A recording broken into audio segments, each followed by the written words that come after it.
5-0. We were waiting on audit. Where are we? Judge, I'm happy to announce, thank you for the court being so lenient with us and resetting this a few times. Mr. Wimberly is actually here this morning with his client, my complainant. They did send me some documentation just right before docket. He's also indicated that his office is this week making notebooks for Mr. Kelly and myself and having everything scanned in. If we may just have one final, now that we have all that information, hopefully we can I can sit down with them, Mr. Kelly, and I can sit down and discuss it and see when we're going to be ready to finally announce next time. I did want to confirm all that documentation. Okay. Should be to me this week. All right. Thank you, Ms. Wimberly. Right. All right. So what I'm going to do, And if you want to go ahead and put it on the trial docket, Judge. no. That's all we would understand. Yeah, no, I just want to, let's see. My only concern when I hear notebook is. That's what I'm thinking as well. Talking about, Yes, sir. We'll be about that thing. Okay. We've all been here. So why don't we do this? When we come back next time, I want it all done and I want an answer. And so what I'm going to do is reset it to the 1st of January. That should be about a 60-day, a little more than that. I want everything hopefully turned over this week. That gives you an opportunity. So unless there's something else that comes up, I want it all gone through in an announcement at the next court date. Okay? All right, you're free to go. Thank you, sir. Thank you. Thank you, Mr. Kelly. All right, ma'am, you're Brianna Clanan. And will your client waive the formal reading of the indictment? She will.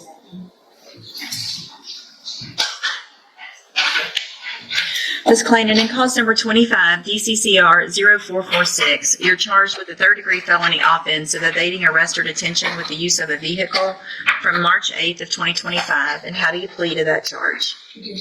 Are you pleading guilty freely and voluntarily? And are you pleading guilty because you did what they charged you with? I have here on the tablet some documents that have your signature on them that the state has marked as exhibit number 1. Before you signed these, did you go over them with Mr. Kimler? Do you fully understand them? And do you understand if I follow the agreement that you've made with the district attorney, you will be waiving or giving up any right to appeal? And it looks like the agreement that you've reached is for a 3-year deferred probation. There would be a $250 fine. I'll explain my scribbles, Your Honor. Oh, that's CCCR. There would be a Yes, there is. dismissal in cause number 25 CCCR 1119. And this will run concurrently with 25 CCCR 1053. 1053. Is that your understanding? There should be another misdemeanor. It was refused. I'll refuse those. And what are those The cases? dismissed one is resisting arrest, and they're all connected to this, Your Honor. The dismissal is a resisting arrest. The case to be tried is a guilty one. Okay. All out of the same criminal episode. Let me look at something real quick. Oh, goodness, I can't see that. If I test you this morning, will you be clean? Yeah. Have a seat in the jury box. Good morning. Are you Ryan Hodge? Yes, ma'am. And Mr. Hodge is charged in cause number 24, DCCR 1167.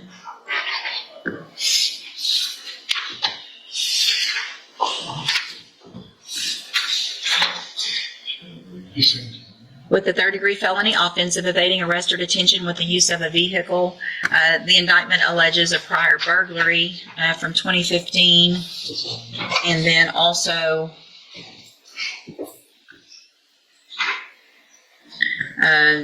felony of bribing an officer in 2018 and possession of a firearm by a felon in 2018. We had reset that as well, some other stuff as well. Those are out of state. Yep. So what that means, though, is for punishment purposes, if Mr. Hodge, if you're found guilty by a jury, you would be considered a habitual offender, which means your minimum punishment, if you go to trial and are found guilty, is 25 years in prison, up to 99 years or life in prison. Do you understand? And we reset this case for you guys to watch the video, and have you had an opportunity to review the video in this case? I've seen the prior, version. You seen the video? I think he's seen it with his prior. Okay, Previous so you've seen the video, and have you talked to Mr. Kimler about it? Answer out loud. Do what, ma'am? Have We these- talked about this. We've talked about it, yes, ma'am. Okay, and I want to make sure, so I have here on the tablet a plea bargain rejection that shows that the district attorney's office has made an offer, if you wanted to enter a plea of guilty, to go on count one only, which is just the offense of evading arrest or detention, not those prior offenses, for a cap of 10 years, which means you would leave your punishment up to me. I can give you 10 years, I can give you less. It would depend on the information that was brought to me at a sentencing hearing. You have every right to reject that and have your case set for trial. I just want to make sure you understand what your possible consequences are and what your options are. And do you understand all of that?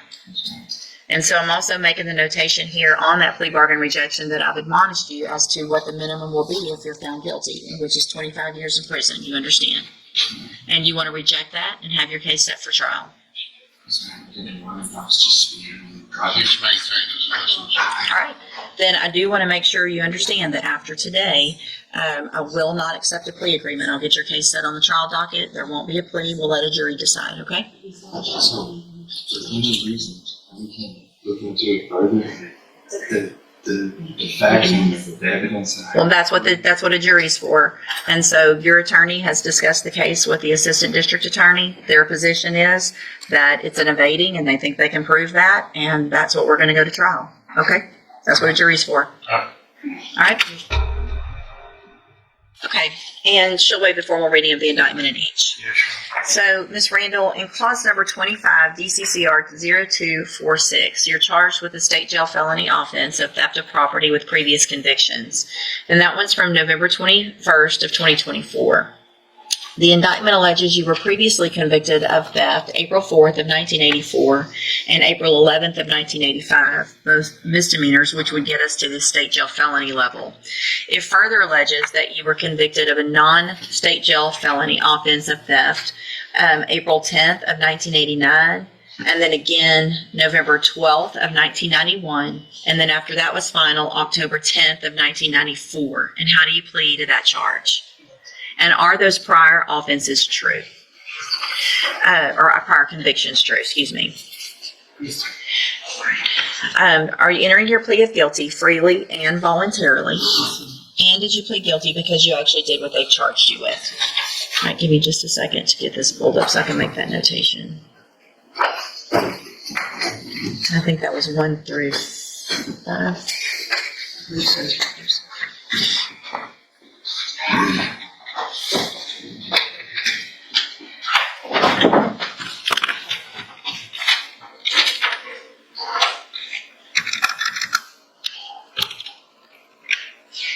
Five or six, depending on how we want to look at it.